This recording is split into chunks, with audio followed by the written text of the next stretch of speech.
Alrighty then, guess who is back? This is gonna be another one of those weird videos that I'm gonna do. What happened was I wrote a short story in honor of my ringing nail about a month ago, and it was like three paragraphs, just some kind of funny thing about my ringing nail from the hive perspective. And I expected 5 people to watch it, and that's if I asked 4 of my close friends to view it, please. I just checked a month ago. I got 108 views right now, which is a ton more than I ever thought I would ever get. So I had some free time, so I wrote another short story. This one also involves the hive. Now, I have a close affiliation with the hive because if you look at my emblem, you can see I've got over 3 million kills. Easily over 2 million of them were hive. I figured out how to farm hive. This is like fan fiction kind of thing. It's up to subjectiveness. I'm not a lore guy. You want lore, go see My Name is Bife. He's one of the experts. So if something's not incorrect or not correct with lore that doesn't match up, that's fine. This is a story that's set hundreds of years in the future on the hive homeworld. So all these stories are a bonfire, and one of the kids raises their hand and say, "Can you tell me the story of Zol?" So here is my short story by Shady. So, you want to hear the story of Zol, the worm god that fell gloriously in battle, as the mighty himself sacrificed all to save the entire hive. First, I must warn you, this tale is not for the faint of heart, but if you insist. A long time ago, during the travel wars in the ancient times, a great battle was fought. Many brave warriors were lost, but in the end, it was a glorious victory. Deployed were 1,000 well-trained, well-armed hive soldiers of the collective, each with the resolve and will to stand against anything. Yet each one would have taken anything but what they were about to face.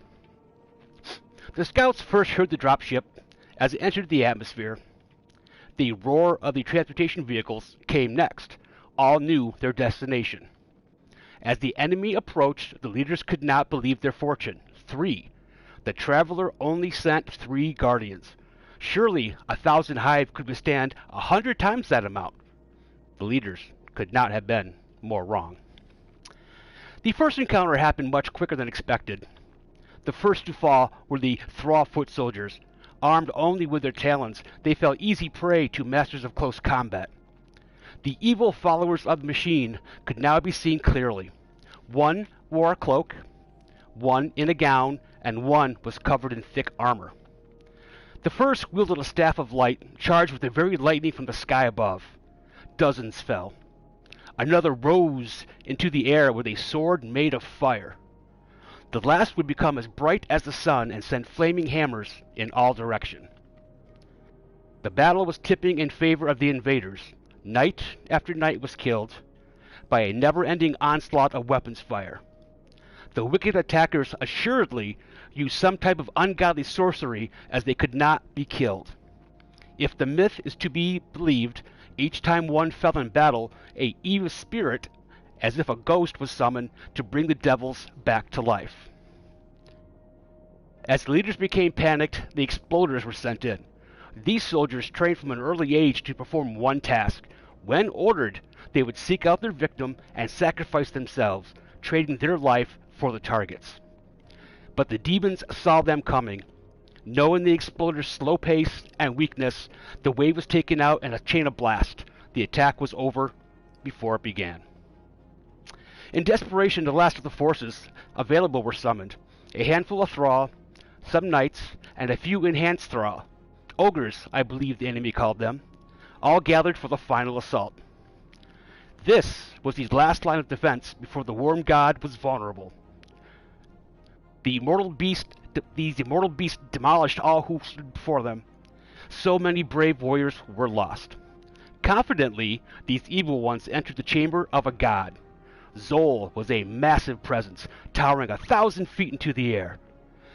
But he was a wise god, and he knew these invaders were immortal. This encounter was a foregone conclusion, yet Zol knew just what to do. He answered the question before he could ask it. What could stand against such hate? Nothing, he thought. Absolutely nothing. Zol put up a token fight at first, not letting on what his true plan was. In the end, the tremendous sacrifice was complete. Zol knew before his light was extinguished, the Hive was now the victors of the war. With their god now gone, the Hive would withdraw from this cursed red planet and return to their home. Hundreds of years have passed since that battle, where the will of 1,000 was just enough. Much progress has been made. The 100-foot statue of Zol in the town square is one. So next time you pass that monument, say a prayer to the new gods that those monsters from another world will never find ours. That's my story. If I get another 100 views on this one, I'll write another one. Maybe not about the Hive. But I hope you enjoyed it. I'm doing this just for me. I appreciate your time if you watched. Take care.